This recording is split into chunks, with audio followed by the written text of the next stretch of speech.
my channel. I'm Dr. Paul Morrison, CEO and founder of PKMCyberConsultants.com. Just a little bit of background about myself. I'm a cybersecurity practitioner, I like to call myself. Been in the business for 18 years. I do hold a doctorate in computer science with a concentration in cybersecurity. I do hold many cybersecurity credentials. So I feel at least I'm a little bit qualified to really talk about various topics that I'm going to bring to my channel. And a lot of it is based on really my experience in the field. I would like to do a disclaimer. This is just my experience. Yours may be different depending on the situation that you find yourself in as it relates to the business that you're supporting or the environment that you're in. So we're going to really talk about one of the areas related to cyber risk is how do we overcome that? And that's really related to our employees. Your employees are one of the biggest areas that you need to worry about from a cybersecurity risk perspective. And I'll tell you why. The threat landscape continuously changes. It's ever evolving. Threat actors are changing how they approach attacks. They're learning new ways. AI is another added, bonus on positive and negative to how threat actors can use AI to really get into an environment and trick individuals into really opening the front door, as I like to call it. And one of the areas that I'm going to discuss is around phishing. And the threat landscape, as I have depicted here, kind of laid out here, has a lot to do with the increase of remote work. And this really started back in times of COVID, where pre-COVID, the appetite for companies to allow employees to work remotely really wasn't there. In some pockets, yes. I mean, don't get me wrong. But some of the, I call it hardcore companies, they really felt, and again, they've come back around to that, where now we're in a hybrid approach, that you need to really be in the office every day. But because of COVID, they really was forced to deal with a large remote work staff that was basically connecting into the company's environment. And when you have such a large staff being able to do that, then now you have risks that have increased within your organization from that perspective. Along with that, ransomware attacks was able to really, again, really grow from that perspective and from that level. So something to think about. So as we talk about the landscape, as I indicated, there's increase in security threats. There's growing reliance on email and all primary forms of communication. And we're really transitioned to a decentralized workplace. So that's again another change that I would say 10 years ago or even 5 years ago, really that wasn't the case. One of the things I always say is you really can't have technology without training. Because any technology that you bring into your organization requires individuals to configure it. They're the ones that need to really understand how to configure it safely, how to ensure that whatever is being configured is in line with corporate policies and standards from that perspective. Employees are human and they're bound to make mistakes.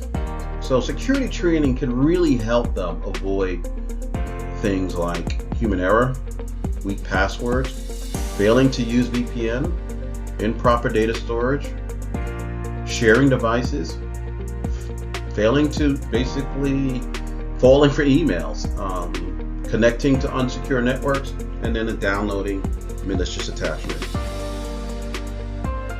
So security awareness is a preventive measure that's going to really has basically been proven to be effective, mitigating costs and consequences.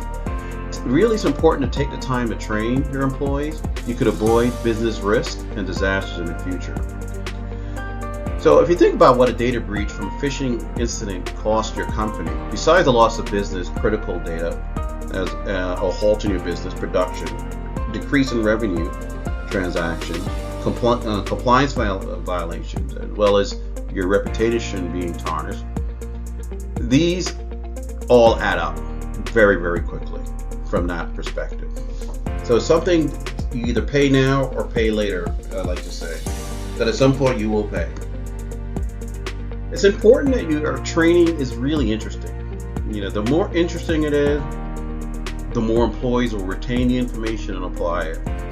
Even if your business, including you, should really participate. So as you roll out your program, take your own training. I like to say eat your own food, whatever that may be. There's a positive correlation to the amount of training received and the effectiveness of the training and minimizing cyber threats. The time spent in training, the more your employees will see themselves as part of the security framework for your business. However, this doesn't mean you should bombard them with videos for hours. Regular training spread over time is the most effective method. Security protocol should become second nature. Employees who participate in training and find it useful may even adopt those security practices for their own personal lives. So again, it's really looking at improving your security culture from that lens. In my company, we do have a tool that we use for a preventive solution that's interactive.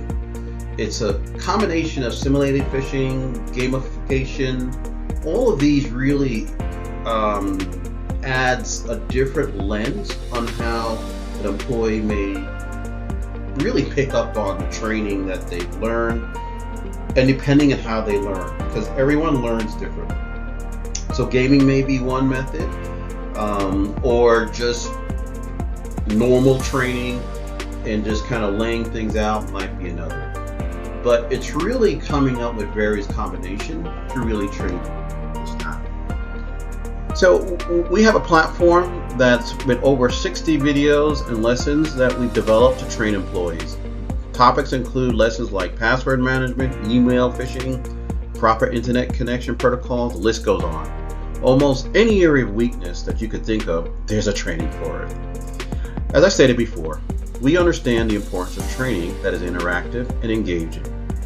We utilize videos and quizzes rather than mundane pen and paper. Really, we try to break it up. Really want to make sure employees retain the information, and it's fun. And we know that regular training for a long time is the best way to really help the employee succeed. Training can be deployed on demand as often or set to schedule. We've done weekly, bi-weekly. Really, we could help suggest a time frame that works for you. Once you identified your vulnerabilities, that's really the key from that perspective. To CD your vulnerabilities, normally what we do is we launch a series of phishing campaign, and then we come, from a form of emails that's really convincing to show how, bait the employees into clicking on a link. We start with the phishing campaign. It really helps us get a gauge of where things are within the organizations. These campaigns are delivered incrementally to each employee that receive the emails. We don't do it all at once. We kind of stagger it from there. We've learned really quite a bit, because it allows us then to benchmark pretty much where you are in your organization and how much training we need to do for your employees from that perspective. Then we continue to look at the progress of the workforce, more of a bird's eye view, providing those reports that you can pinpoint, where are those problem areas in my organization. And one of the things that we have found, the higher up in the chain that an individual is, the more susceptible they are to phishing. And the reason we discovered that is, one, threat actors will target those individuals because those are the ones that really could make some decisions as it relates to maybe transferring of money or executing, because they normally have also larger access than some others. So they do become a larger target from that perspective. But the way you want to look at your program is always do analytics and reporting, and then you pivot along the way through. Security awareness training programs can help. It really helps avoid those security threats. And when I mean avoid, I mean more so acknowledge from an awareness perspective. The culture, it's more of a culture change, and getting everyone to be mindful that not everything that kind of comes across their screen is friendly, and to question the validity of what they're seeing, reading, and or receiving via phone calls or texting. But one thing that I found, and I have a research paper that I did do on this, it's actually my dissertation, that talked about how susceptible individuals are to certain types of phishing campaigns. And if you are able to do some triage up front, you will be able to help reduce some of the risk in your organization, and you will be able to see a potential return on the investment and help mitigate those costly areas that you need to be concerned with from that. So reach out if you want to know more about the product, or we could schedule a demo, and one of my associates could get on the phone with you to talk a little bit more about it from that perspective. I thank you for your time, and then until next time, have a good day.